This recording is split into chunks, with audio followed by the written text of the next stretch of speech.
My name is Dakota.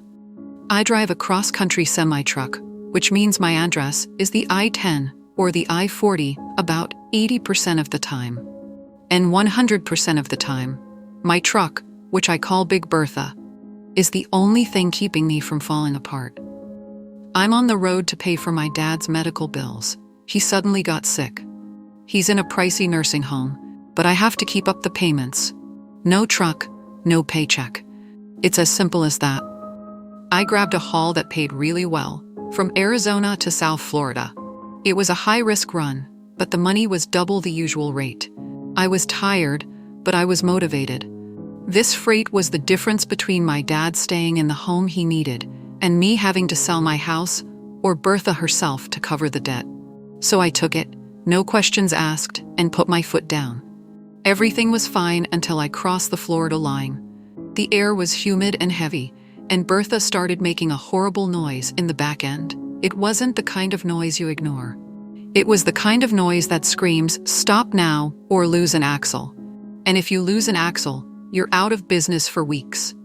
I was in the middle of nowhere, on one of those back roads that looks like it's being swallowed by the swamp.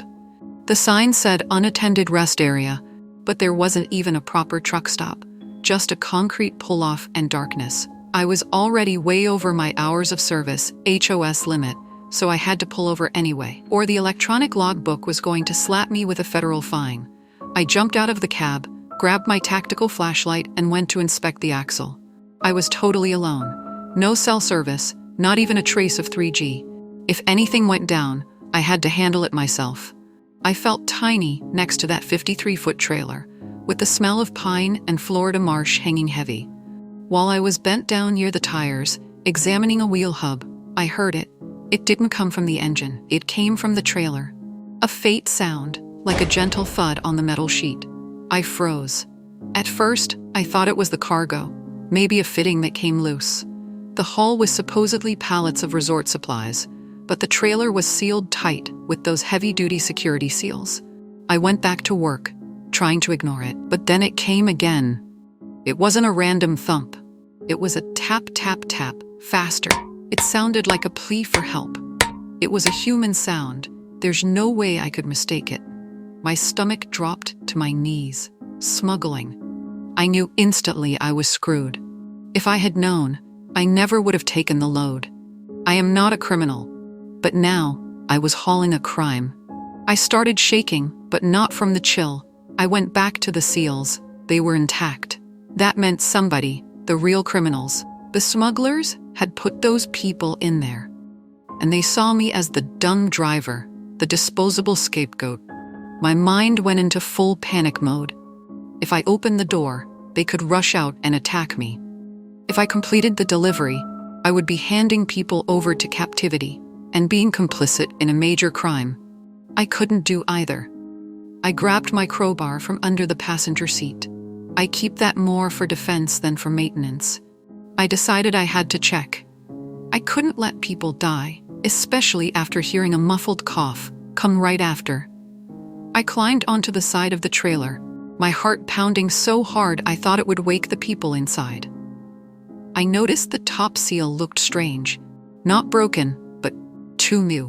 While I was trying to get a closer look, the sounds from inside got louder, more desperate. They knew someone was outside. That's when the headlights appeared. Far off, but coming fast down the highway. It could be a regular car. But what if it was the pickup crew? What if it was the smugglers coming to check the cargo? And they found me with a crowbar next to the trailer. I jumped down from Bertha's side and ran back to the cab, not even bothering to close the doors properly. I threw myself into the seat, my whole body shaking, and cranked the engine. Federal law and HOS? Completely forgotten. The only law was self-preservation. I waited, lights off, as the car sped closer. The silence inside my cab was deafening, but I could still hear the sounds of desperation coming from the trailer. I could imagine the terror of the people trapped inside the darkness. The car zigged past. It was just a local, driving way too fast. I managed to breathe, but the adrenaline kept me wide awake. The external danger had passed. But the internal crime was still right there. I knew I couldn't drive into Florida. I would be delivering people, I would risk prison, and the money wasn't worth it. My dad wouldn't want this. I had to break the hull. I would risk my career, but not my soul. I drove for about 15 minutes until I found a hill where my phone caught a single bar of cell service. I didn't call my company. I called the state police anonymously.